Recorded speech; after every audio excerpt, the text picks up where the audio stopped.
장애인 복지의 특성은요, 장애인 복지는 사회복지의 한 분야이기 때문에요, 당연히 다른 사회복지 분야, 노인복지, 아동복지, 학교복지 뭐 이러한 다른 분야와 기본적으로 특성이 유사합니다. 사회복지 특성들은 예를 들어서 사회적인 목적, 우리가 지난 시간에 배웠죠? 사회적인 목적을 위해서 사회적인 책임을 갖고 실시된다. 또 공식적인 조직에 의해서 기초한 활동이다. 이런 것들을 우리가 사회적이라는 것이 무엇이냐? 라는 것에 대해서 배웠던 내용이죠. 그리고 욕구를 충족시켜준다는 것이죠. 그 다음에 통합적 접근. 그러니까는 한 가지만 하는 것이 아니라 아주 전반적으로 충족시켜준다는 것이고, 그 다음에 이윤 추구를 배제한다. 이런 것들이 사회복지 특성이라고 했죠. 그런데 장애인 복지는 좀 더 복잡한 게 뭐냐면 생애 주기별로, 그렇죠?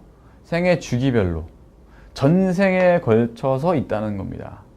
그죠? 전생에 걸쳐서 있기 때문에 상당히 생애 주기별적인 어떤 특성을 가지고 있고, 그 다음에 장애 유형별로, 장애 유형에 따라서 또 욕구가 상당히 다르게 나타난다. 이거 제가 설명을 드렸죠. 그 다음에 복잡성, 역동성, 책임성이라고 하는 단어로 우리가 또 생각을 해볼 수 있겠는데요.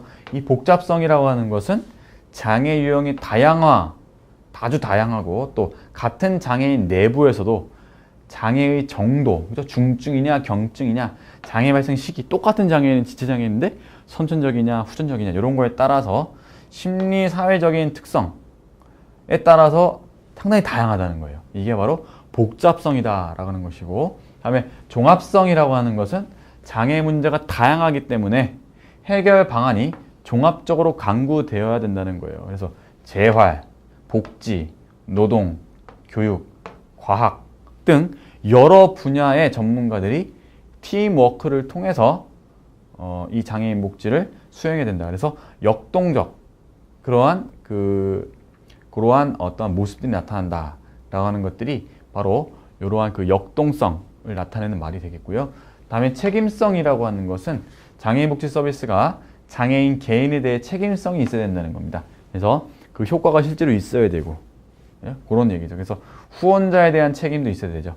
장애인 복지기관에 후원하는 사람, 이런 사람들에 대해서 우리 서비스가 제대로 된 서비스다라는 것들을 보여줘야 된다는 그런 얘기가 되겠습니다. 그래서 여기서 말하는 책임성이란 장애인 복지에 투입된 자원이 100이라면, 그렇죠? 100만 원이 투입이 됐습니다. 어떤 프로그램에. 그러면 그 결과가 최소한 100 이상은 돼야 된다는 그런 얘기가 바로 이 책임성과 관련된 이야기가 되겠습니다.